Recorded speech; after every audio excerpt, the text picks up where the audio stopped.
She was a perfect wife.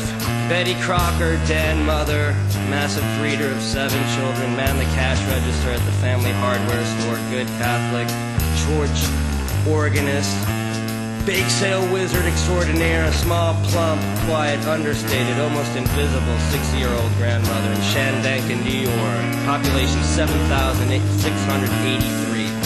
It was Christmas. Her 96-year-old grandfather just flew in.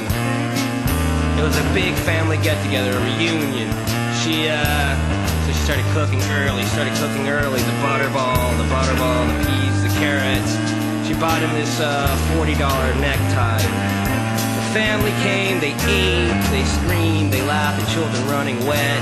She cooked, she served. She cooked more, they asked her for stuff. She did more, she cooked. They asked her, she served, and then she fell asleep exhausted.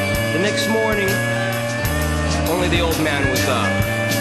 She went down to the kitchen, he was sitting there with her necktie. She started making him and everybody else breakfast. She got him a cup of coffee. He had the small, bony, fragile, sharp-beaked face of a rat, wearing her necktie, sucking on his few remaining teeth, scratching his side with crooked fingers. You know, he goes up to her and he says, "You still don't know how to make a proper cup of coffee, do you?" "Excuse me?" "The coffee," he said. "You still don't know how to make a proper cup of coffee." She came up behind him. She came up slowly behind him. She grabbed him by the tie and yanked back. She started yanking, and it felt good. It felt good as he yanked, and she was pulling it, and his head was contorting, and his fat, meat-like tongue was drooling, sticking out of his head, and she pulled it until he stopped moving, and she let go. His head, bang, hit the table. She went over, got the rest of the coffee, came over to him, poured it over his liver spots. She was very calm. Everything was very vivid. She went back to the kitchen. She got this 20-pound cast iron pot, came up to him, started banging him against the back of the head again and again. The coroner said it was 47 times. 47 times. All that was left was this greasy stain, like a beaver's tail in a red dripping puddle. She said, "Fuck breakfast." She got the keys. She went to the car. She drove to Albany. It's very close. She went to a police station, passed out. They found her like 6 hours later. The trial was brief. She had refused to talk from that moment on. She was like very strange, just looking down at the floor the whole time. They put her in an asylum.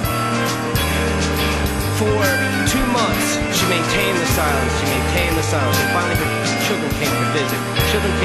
And they were speaking to her like they always do, and she was looking down at the ground, and then one of them says, "You used to look so happy." Something inside her just kind of snapped, and she said, "What?" She said, "What? Get the fuck away from me! Get the fuck away from me! I hate you all! I should have killed you all! Get the fuck out! Get out of here!" They left. The nurses took them away.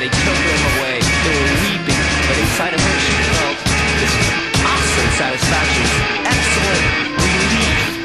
excellent relief, and she was free. And then a few months later, probably the happiest of her life, she was whistling to herself. She was like a little content Buddha. And then she got bored of this island, so she realized what she had to do to get out.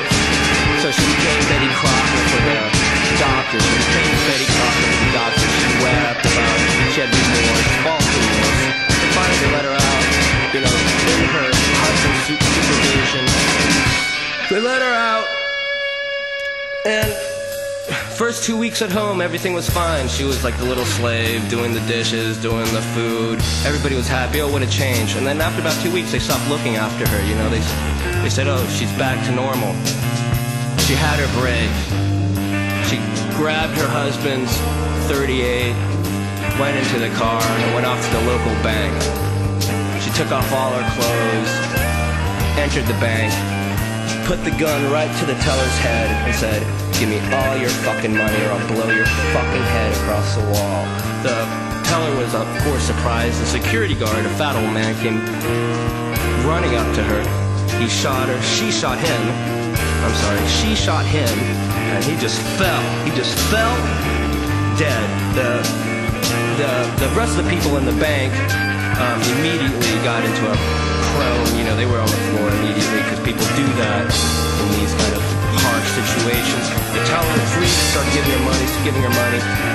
She grabbed the wads of cash and started dancing. She started dancing around the bodies on the floor, throwing the money into the air, just letting it feather down on their bodies. And every now and then she might come up to somebody and just give them a little kick. Yeah, just give them a little kick with the heel of her foot, maybe just against that nugget of the back of the head, just a little kick.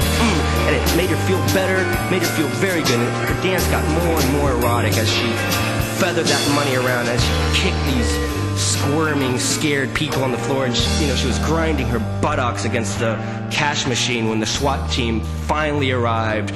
A man with a megaphone says, "Come up with your hands out immediately. Put the gun down." Her final words were, "Eat shit, asshole." She fired 2 shots. She was immediately gunned down dead in a typical show of massive, sudden, and decisive force.